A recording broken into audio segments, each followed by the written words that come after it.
नारायणं नमस्कृत्य नरं चैव नरोत्तमं देवीं सरस्वतीं व्यासं ततो जयमुदीरयेत्। महाभारत की कथाओं के शांति पर्व से कथा। युधिष्ठिर ने पूछा, पितामह, कृपा करके यह बताइए कि किन कर्मों को करने से मनुष्य प्रायश्चित्त का भागी बनता है और ऐसी स्थिति में क्या करने से वह पाप से मुक्त होता है। व्यास जी ने कहा, जो मनुष्य शास्त्र विहित कर्मों का आचरण न करके निषिद्ध कर्म कर बैठता है, उसे ऐसा विपरीत आचरण करने से प्रायश्चित्त का भागी बनना पड़ता है। जो ब्रह्मचारी सूर्योदय या सूर्यास्त के समय सोता रहे अथवा जिस पुरुष के नख या दांत काले हों, उन्हें प्रायश्चित करना चाहिए। इसके सिवा बड़े भाई के अविवाहित रहते हुए विवाह करने वाला छोटा भाई, ब्राह्मण का वध करने वाला निंदक, छोटी कन्या का विवाह हो जाने के बाद उसकी बड़ी बहन से विवाह करने वाला, बड़ी बहन के अविवाहित रहते हुए उसकी छोटी बहन से विवाह करने वाला, जिसका व्रत नष्ट हो गया हो, वह ब्रह्मचारी, द्विज की हत्या करने वाला, अपात्र को दान देने वाला, सुपात्र को दान न देने वाला, सारे ग्राम को नष्ट करने वाला, मांस बेचने वाला, आग लगाने वाला,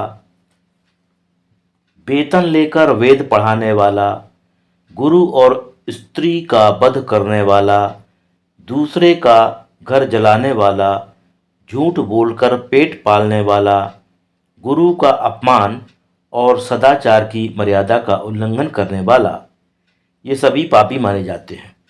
इन्हें प्रायश्चित करना चाहिए। इनके सिवा जो लोक और वेद से विरुद्ध दूसरे ना करने योग्य कर्म हैं, उन्हें भी बताता हूँ। तुम एकाग्रचित से सुनो।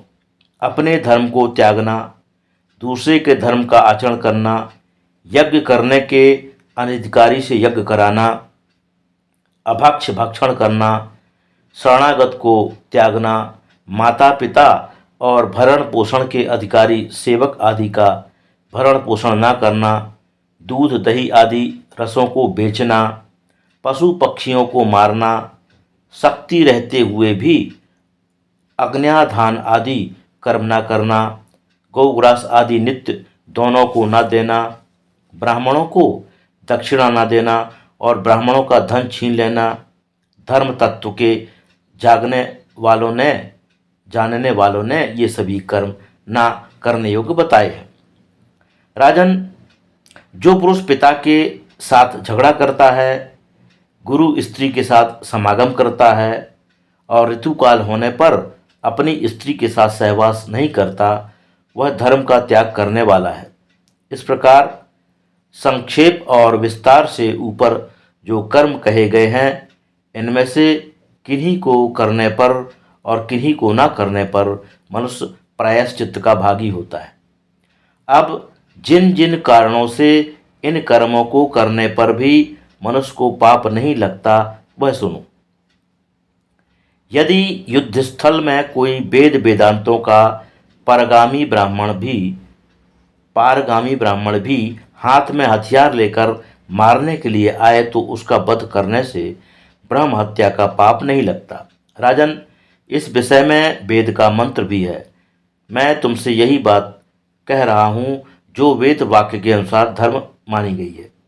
यदि कोई पुरुष अपने धर्म से डिगे हुए आतताई ब्राह्मण को मार डाले तो इससे भी वह ब्रह्म हत्यारा नहीं होता।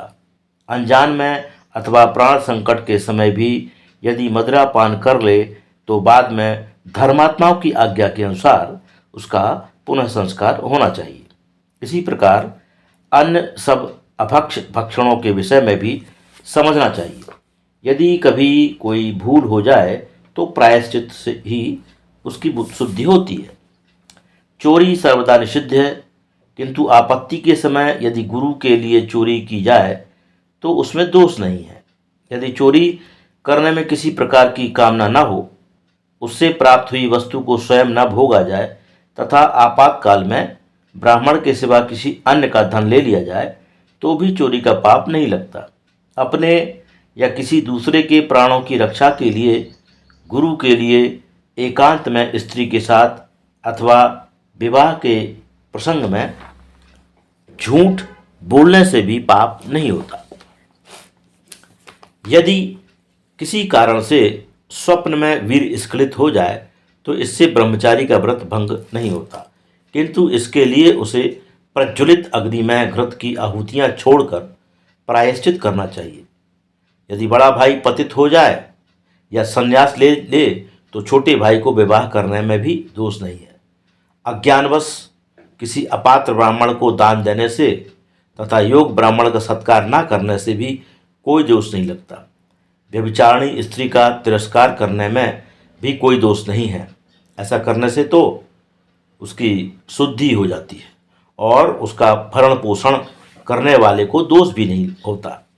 जो सेवक काम काज करने में असमर्थ है उसे त्यागने में दोष नहीं है तथा गौओं के लिए वन में आग लगाने में भी दोष नहीं माना जाता। राजन, ये सब तो मैंने वे कर्म बताए जिन्हें करने से कोई दोष नहीं होता। अब मैं विस्तार पूर्वक प्रायश्चित्तों का वर्णन करता हूँ। राजन, वृक्ष चंद्रायण आदि तप, अग्निहोत्र आदि कर्म और दान के द्वारा मनुष्य तभी अपने आप से छूट सकता है जब वह फिर पाप में प्रवृत्त न हो।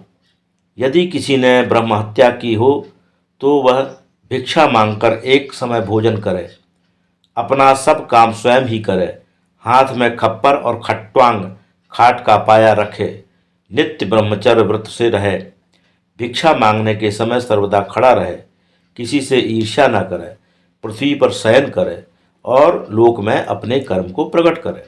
इस प्रकार 12 वर्ष तक करने से उसकी शुद्धि हो जाती है। अथवा अपनी इच्छा से किसी शस्त्रधारी विद्वान का निशाना बन जाए या जलती हुई आग में गिरे अथवा नीचे को सिर किए किसी भी वेद का पाठ करते हुए 3 बार 100 योजन की यात्रा करे या किसी वेदज्ञ ब्राह्मण को अपना सर्वस्व समर्पण कर दे अथवा जिससे जीवन भर निर्वाह हो सके इतना धन या सब सामान से भरा हुआ घर ब्राह्मण को दान करे। इस प्रकार गऊ और ब्राह्मणों की रक्षा करने वाले पुरुष की ब्रह्म हत्या से मुक्ति हो सकती है। यदि कृच्छ व्रत के अनुसार भोजन करे तो 6 वर्षों में, मासिक कृच्छ व्रत के अनुसार भोजन करने से 3 वर्षों में और एक मास में भोजन क्रम का परिवर्तन करते हुए अत्यंत तीव्र कृच्छ व्रत के अनुसार अन्न ग्रहण करे तो 1 वर्ष में ब्रह्म हत्या से छुटकारा हो सकता है। इसमें तनिक भी संदेह नहीं करना चाहिए। इसी प्रकार यदि उपवास ही किया जाए तो और भी जल्दी शुद्धि हो सकती है। इसके लिए इसके सिवा अश्वमेध यज्ञ से भी निसंदेह यह पाप छूट सकता है। श्रुति का कथन है कि जो इस प्रकार के लोग अभ्रत यज्ञांत स्नान करते हैं वे सभी सब प्रकार के पापों से मुक्त हो जाते हैं। जो पुरुष ब्राह्मण के लिए युद्ध में प्राण दे देता है वह भी ब्रह्म हत्या से छूट जाता है। ब्रह्म हत्यारा होने पर भी जो सुपात्र ब्राह्मणों को 1 लाख गौएं दान देता है उसके तो सभी पाप नष्ट हो जाते हैं। जो मनुष्य दूध देने वाली 25,000 कपिला गौएं सुपात्रों को दान करता है वह भी सब पापों से छूट जाता है। मरने के समय दरिद्र और सत्पुरुषों को बछड़े वाली 1,000 दुधारू गौएं देने से भी मनुष्य इस पाप से मुक्त हो सकता है। जो राजा सुपात्र ब्राह्मणों को कंबोज देश में उत्पन्न हुए 100 घोड़े दान करता है वह भी ब्रह्म हत्या के पाप से छूट जाता है।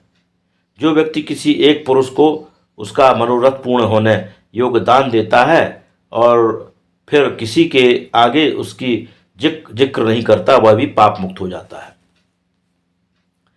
जलहीन देश में पर्वत से गिरकर और अग्नि में प्रवेश करके अथवा महाप्रस्थान की विधि से हिमालय में गलकर प्राण दे देने से मनुष्य सब पापों से छूट जाता है। यदि किसी ब्राह्मण ने मद्यपान किया हो तो बृहस्पति शव याग करने से उसकी शुद्धि हो जाती है। एक बार मद्य पीने पर जो निष्कपट भाव से भूमि दान करता है और फिर कभी शराब नहीं छूता, वह भी शुद्ध हो जाता है। जो पुरुष गुरु पत्नी के साथ समागम करता है, वह या तो जलती हुई लोहे की शिला पर पड़ जाए या अपनी मूत्रेंद्रिय को काटकर ऊपर की ओर देखता हुआ दूर तक चला जाए। इसके सिवाय अपना शरीर त्याग देने से भी वह इस पाप से छूट सकता है। अथवा जो महाव्रत का 1 महीने तक जल भी ना पीने के नियम का पालन करता है, ब्राह्मणों को अपना सर्वस्व दे देता है या गुरु के लिए युद्ध में प्राण होम देता है, वह भी इस पाप से मुक्त हो जाता है। झूठ बोलकर आजीविका चलाने वाला अथवा गुरु का अपमान करने वाला पुरुष गुरु जी को मनचाही वस्तु देकर प्रसन्न कर लेने से उस पाप से छूट जाता है। जिसका ब्रह्मचर्य व्रत खंडित हो गया हो, उसे ब्रह्म हत्या के लिए बताए हुए प्रायश्चित करना चाहिए। अथवा 6 महीने तक शरीर पर गऊ का चमड़ा ओढ़ने से वह उस पाप से छूट सकता है। यदि कोई मनुष्य किसी का धन चुरा ले तो किसी न किसी उपाय से उसे उतना ही धन लौटा देने से वह उस पाप से मुक्त हो सकता है। बड़े भाई के अविवाहित रहते हुए विवाह करने वाला छोटा भाई और उसका बड़ा भाई, ये दोनों संयम पूर्वक 12 दिन का कृच्छ्रवत करने से पवित्र हो जाते हैं। इसके सिवा यदि वह छोटा भाई बड़े भाई के विवाह कर लेने पर अपनी विवाहिता स्त्री के साथ फिर विवाह संस्कार करा ले तो इससे भी उक्त दोष निवृत्त हो जाता है और उसके पितरों का भी उद्धार होने में सहायता मिलती है तथा ऐसा करने से स्त्री को भी कोई दोष नहीं होता। यदि अपनी स्त्री के प्रति किसी प्रकार के पापाचरण की शंका हो तो पुनः रजस्वला होकर स्नान करने तक उसका समागम न करें। भस्म से जैसे बर्तन साफ हो जाते हैं, उसी प्रकार रजः शुद्धि से स्त्री शुद्ध हो जाती है। पशु पक्षियों का वध करने वाला तथा तरह तरह के बहुत से पेड़ों को काटने वाला पुरुष 3 दिन तक वायु भक्षण करे और लोगों के सामने अपना कुकर्म प्रकट कर दे, इससे वह शुद्ध हो जाता है। जो पुरुष किसी प्रकार की हिंसा नहीं करता, राग द्वेष एवं मान अपमान से शून्य है, विशेष भाषण नहीं करता और मिताहार करते हुए पवित्र और एकांत देश में रहकर गायत्री का जप करता है, वह सब पापों से मुक्त हो जाता है। अन्य सब प्रकार के पापों की शुद्धि के लिए भी ब्राह्मणों ने धर्माधर्म के निर्णय में प्रमाणभूत शास्त्रों के कथन से वही विधि निश्चित की है। जो पुरुष दिन में आकाश की ओर दृष्टि रखता है, रात्रि में खुले मैदान में सोता है, 3 बार दिन में और 3 बार रात्रि में वस्त्रों सहित जल में घुसकर स्नान करता है और इस व्रत का पालन करते समय स्त्री शूद्र और पतित से बात नहीं करता, वह अज्ञानवश किए हुए सब पापों से मुक्त हो जाता है। मनुष्य को अपने किए हुए शुभ या अशुभ कर्म का फल मरने के बाद भोगना पड़ता है। इनमें जिसकी अधिकता होती है उसी का फल उसे मिलता है। इसलिए दान, तप और शुभ कर्मों के द्वारा पुण्य की वृद्धि करनी चाहिए, जिससे वह पाप को दबाकर स्वयं बढ़ सके। हमेशा शुभ कर्मों का आचरण करे, पाप कर्म से दूर रहे और सुपात्र को धन दान करे। ऐसा करने से मनुष्य पाप से मुक्त हो जाता है। राजन, इसी प्रकार विवेकी पुरुष के लिए भक्ष और अभक्ष, वाच्य और अवाच्य तथा जानबूझकर और बिना जान किए हुए पापों के भी प्रायश्चित बताए हैं। जो पाप जानबूझकर किया जाता है वह बड़ा होता है और अनजाने में किया हुआ पाप छोटा माना जाता है। ऊपर कही हुई विधि से पाप की निवृत्ति हो सकती है। जो आस्तिक और श्रद्धालु हैं उसी के लिए यह विधि कही गई है। नास्तिक, अश्रद्धालु और दंभ एवं द्वेष प्रधान पुरुषों के लिए इसका कोई उपयोग नहीं है। जो पुरुष मरकर सुख भोगना चाहता है उसे श्रेष्ठ पुरुषों के आचरण और धर्म का सेवन करना चाहिए। राजन, तुमने अपने प्राणों की रक्षा के लिए अथवा स्वधर्म का पालन करने के लिए ही इनका वध किया है, इसलिए तुम तो इतने ही कारण से इस पाप से सर्वथा मुक्त हो जाओगे। फिर भी यदि तुम्हें कुछ पश्चाताप है तो प्रायश्चित करो। इस प्रकार अनार्य पुरुषों की तरह रोष में भरकर अपना नाश मत करो। शेष कथा आगे कल।